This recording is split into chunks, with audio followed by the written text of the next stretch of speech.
Historienne, politologue et grande spécialiste des États-Unis, Nicole Bacharan est avec nous. Les secrets de la Maison-Blanche que vous avez publié avec Dominique Simonet. Nicole Bacharan, c'est un livre absolument formidable qui vient de sortir en livre de poche pour tout comprendre. Et on en a tellement besoin avec ce qui se passe aux États-Unis. Qu'est-ce qu'il faut comprendre? L'investiture de Donald Trump, ça y est, c'est l'âge d'or qui débute. C'est incroyable ce qui s'est passé. C'est incroyable et je pense quelle que soit la vision politique, on est quand même sidéré. Ouais. On est sidéré par l'histoire de Trump. Cet homme qui a été élu en 2016 alors que personne n'y croyait, qui a perdu l'élection de 2020 et qui encore aujourd'hui dit qu'il l'a gagnée, dont on pensait qu'il était fini après l'émeute du Capitole, et puis qui a refait campagne pendant 4 ans et qui revient triomphant et qui prête serment sous la rotonde du Capitole, dans les lieux mêmes que ses troupes avaient saccagés. L'ensemble est stupéfiant. Oui, oui, mais alors là, ça n'a plus rien à voir avec le Trump d'il y a 8 ans. On a vu un nouveau Trump, là.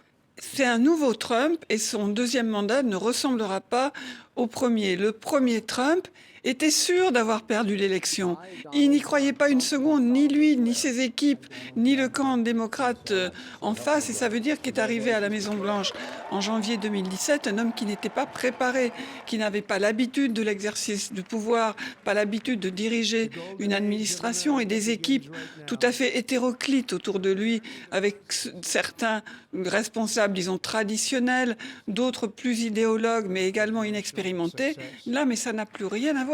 Donald Trump a une confiance totale dans ses capacités à être président, un président dont il veut élargir les pouvoirs, et il a des équipes très constituées qui travaillent depuis plusieurs années, dont ont été écartés tous les traditionnels, tout ce qu'on appelait les adultes dans la pièce, au profit d'idéologues qui vraiment sont là pour servir son projet, et peu leur importe la loi, la Constitution ou les traditions. Oui, oui, alors il avait annoncé qu'il serait dictateur pendant 24 heures.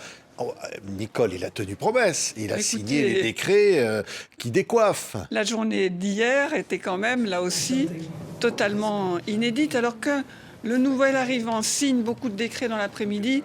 C'est banal. Il faut montrer qu'on est aux affaires, qu'on est au travail, qu'on va être efficace, qu'on va tenir les promesses de campagne. Mais on nous dit qu'il en a signé près d'une centaine. Ça, c'est très inhabituel. Le fait qu'il en fasse une partie dans cette grande arène où il y a 20 000 personnes, où il s'est fait apporter un bureau et il signe, il jette les stylos à la foule. Enfin, c'est un homme de spectacle. Oui. Chaque jour est un spectacle. Show business. Le show et le business. Exactement. C'est aussi un homme d'argent. Parce qu'il annonce que l'Amérique va faire du fric. Et l'Amérique fait du fric. Oui. Depuis qu'il a été élu à Wall Street, mais il danse sur les tables, il n'y a pas d'autre terme. Tout ce qui est crypto-monnaie s'est envolé. Melania Trump vient de lancer sa crypto-monnaie. Le terme conflit d'intérêts est quelque chose qui fait carrément mourir de rire à la Maison-Blanche. Ça n'existe plus. Et on a vu, évidemment, parmi les invités presque au premier rang, les grands patrons, notamment les grands patrons de la tech. Et ça, c'est pas du tout habituel que les grands patrons soient à la cérémonie d'investiture, en tout cas en tant qu'invités d'honneur. Tout le monde, tous ceux qui veulent vraiment gagner de l'argent, ont plié le genou devant Donald Trump. Et alors, il fait une sorte de bras d'honneur. Évidemment, le président de la République, le président français Macron n'était pas invité. Il a invité Éric Zemmour et Sarah Knafo.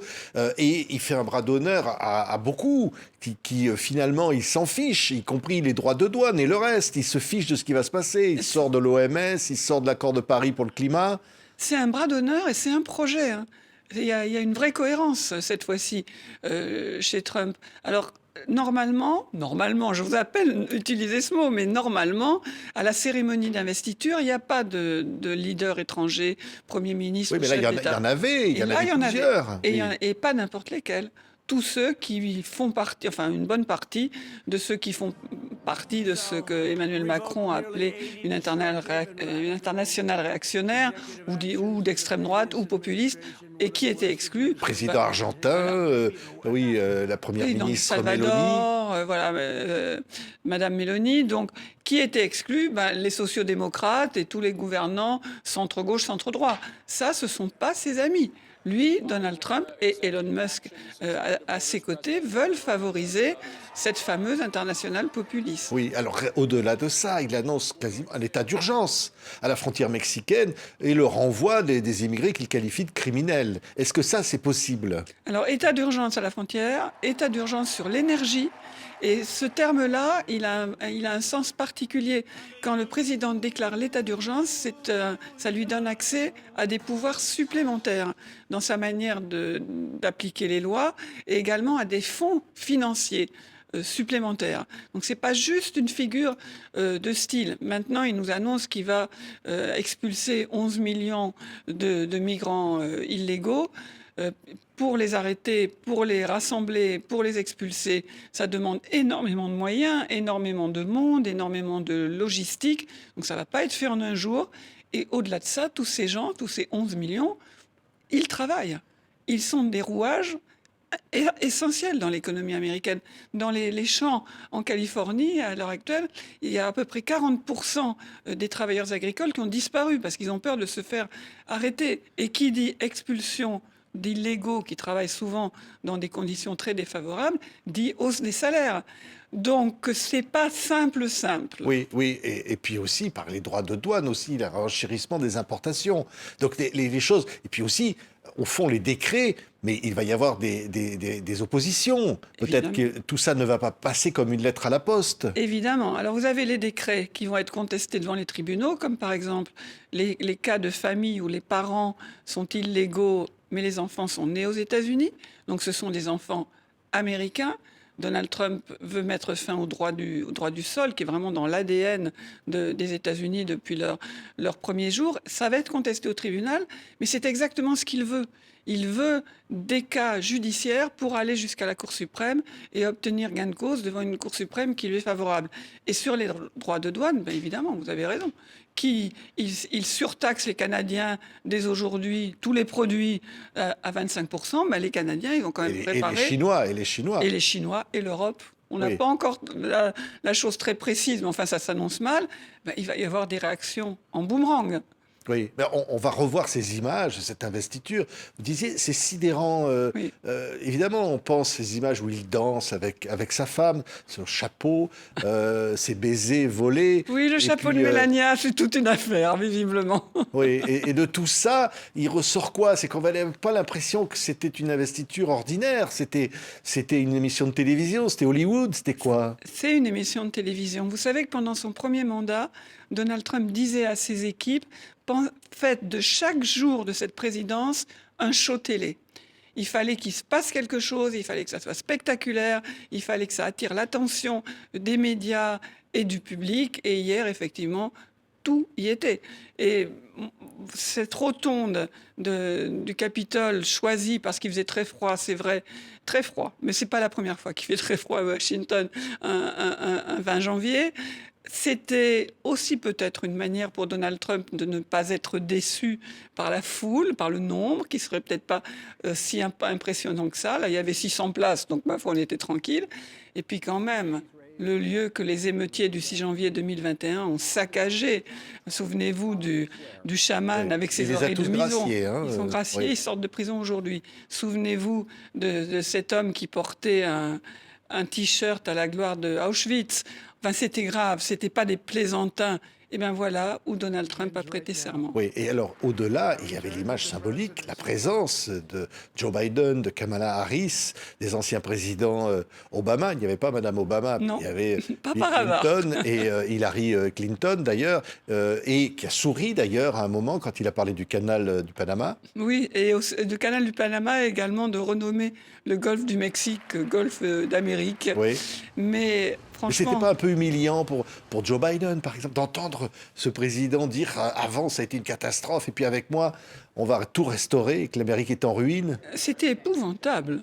C'était dégradant, à tel point que je me demande si ces anciens présidents, il y avait également George W. Bush, ont eu raison de jouer le jeu de la tradition, de la transition pacifique du pouvoir, alors qu'il y a une partie de la tradition qui est que ce jour-là, le président élu a un discours rassembleur. et il ne traîne pas son prédécesseur dans la boue. Il annonce des beaux projets, il dit pas c'est épouvantable, je vais réparer une grande trahison, ce déclin, cet État corrompu. Et tous ces pauvres démocrates, et j'ai envie de dire, qui étaient là, ne pouvant pas répliquer et qui assistent à, il faut bien le dire quand même, tout cela, c'est moitié des mensonges et surtout extrêmement humiliant. Moi, j'aurais préféré qu'il ne soit pas là. Oui, oui. Je remonte ce livre, hein, Nicole Bacharan, Les secrets de la Maison Blanche, écrit avec Dominique Simonet, paru en livre de poche. Top secret, c'est écrit là.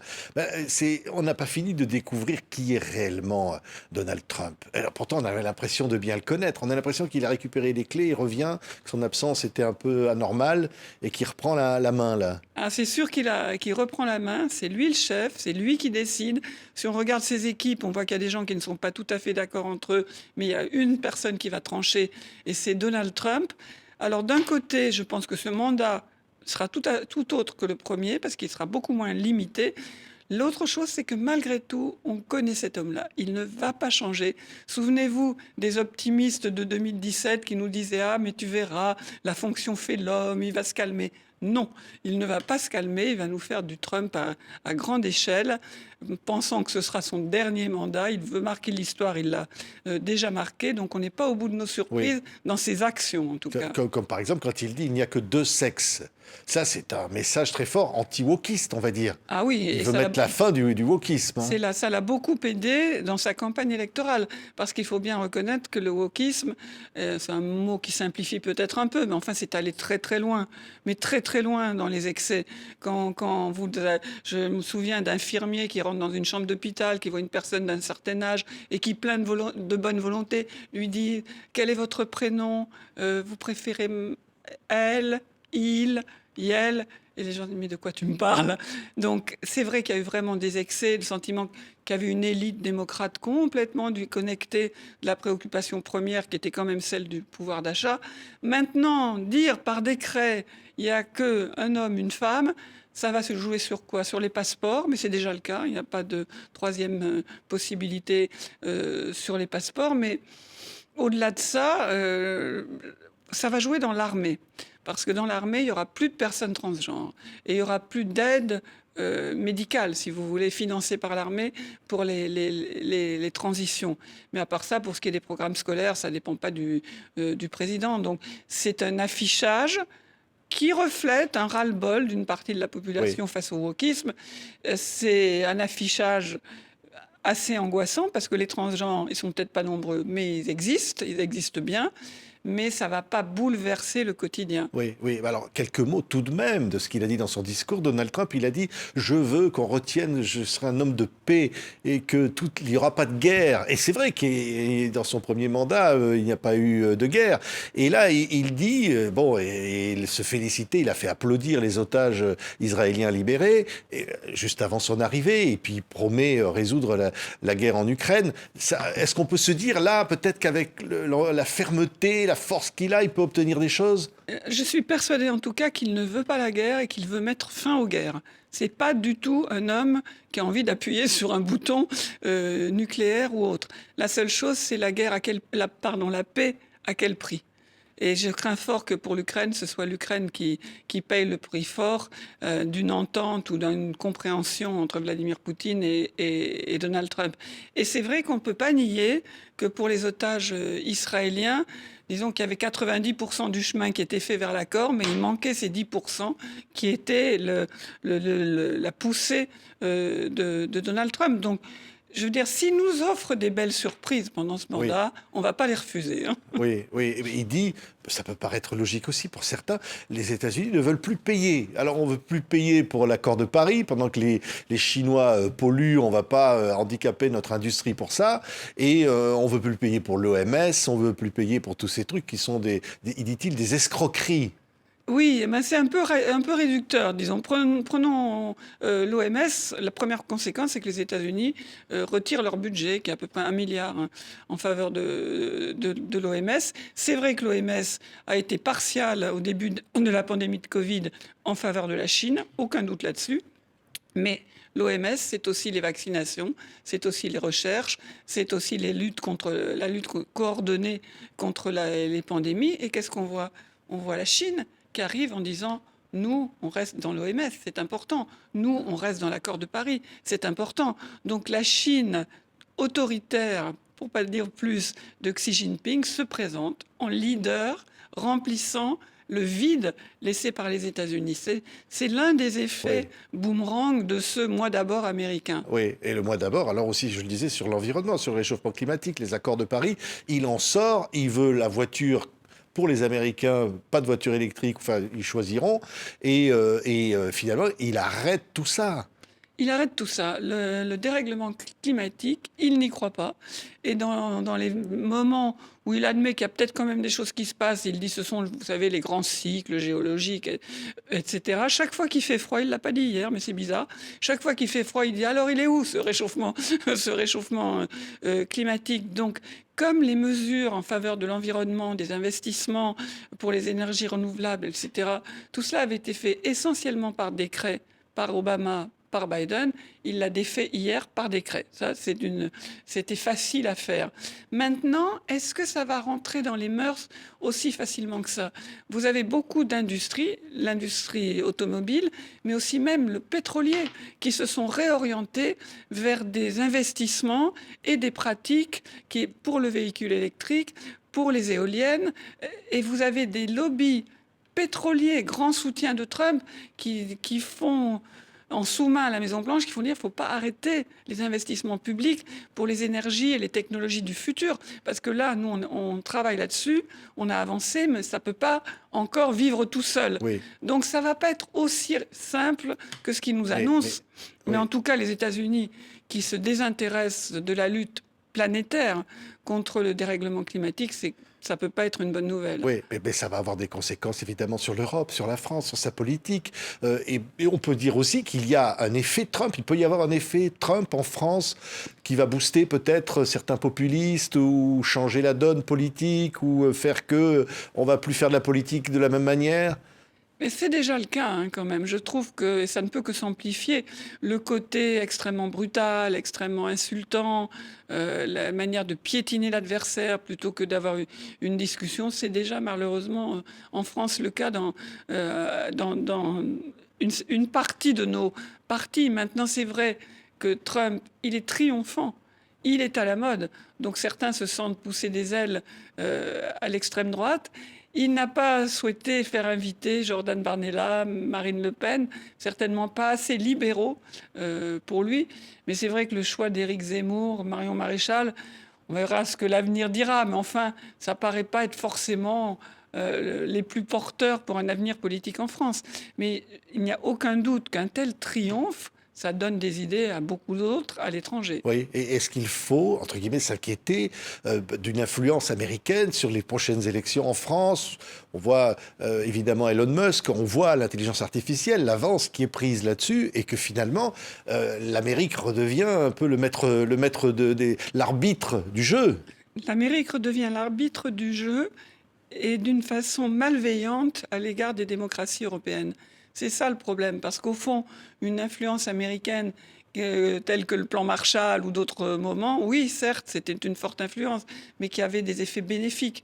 En Europe, là, on a, pour les démocraties européennes, en tout cas, une tenaille entre une influence russe extrêmement malveillante, cherchant le chaos et poussant des partis autoritaires, et la même chose venue d'Amérique. Et ça, c'est une première. Oui. Vous soulignez le rôle d'Elon Musk avec ses centaines de millions d'abonnés sur son réseau X, sa manipulation des algorithmes, tous les autres patrons de la tech qui ont emboîté derrière pour une dérégulation totale. On ne contrôle plus du tout les contenus.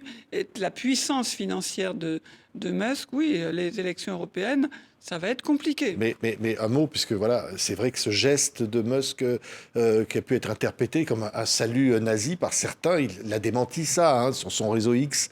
Oui, il l'a démenti. Oui. Bon, on ne veut pas... Il y a une chose qui est sûre, c'est que l'extrême droite américaine qui est redoutable, elle ne s'est pas trompée sur la valeur du geste.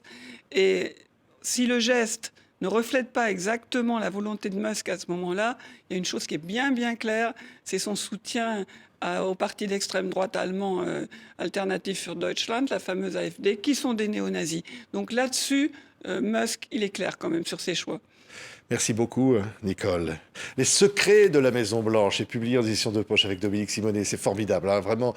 Chez Tempus, hein, c'est en édition de poche. C'est un grand succès, top secret, donc pour comprendre tout ce qui est en train de se passer en ce moment. Merci beaucoup, Merci. Nicole, d'avoir été avec nous aujourd'hui.